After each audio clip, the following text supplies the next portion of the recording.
大家好，地球上我们不敢踏足的地方还有很多，但是有人类生存的地方有我们不敢踏足的，你相信吗？它就是北哨冰岛。这座小岛呢，它归属于印度，并且和印度本土隔海相望，它的面积约为60平方公里，相当于80个故宫的大小。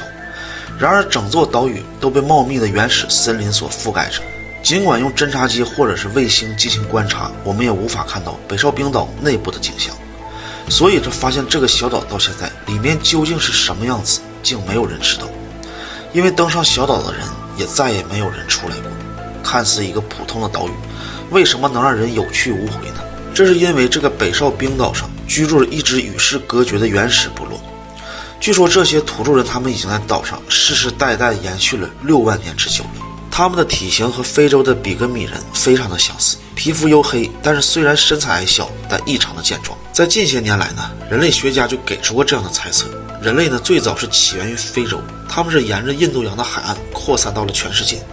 所以这些学者一直怀疑岛上的土著人很有可能就是第一批走出非洲的智人的直系后代。在上万年前，海平面要比我们现在低很多，他们就是沿着海岸线达到了这里。不过随着海平面逐渐的上升，他们的后代也彻底被困在了这里，从此与世外隔绝了。其实在我们的地球上存在着许多与现代文明隔绝的原始部落。我们就拿中国来说，在云南省的大山深处就有一个做翁丁瓦寨的一个寨子，它被称之为中国最后的原始部落。这个寨子呢有400多年的历史，但是依旧还保留着最原始的建筑风格和风土人情。但是这些古老的部落在一定程度上都与现代文明有过沟通或者是接触，可唯独我们上集说到的这个北哨冰岛，它真的是孤零零地漂流在海中，几乎从未受到过现代文明的感染。直到今天，他们甚至连自己所属的国家印度都不知道是一个什么样的概念。对于他们来说，根本就不知道自己生活是落后的，他们也更不愿意与外人有任何的瓜葛。只要有外人登上这座小岛，那么岛上的土著人就会用长矛和弓箭进行招待。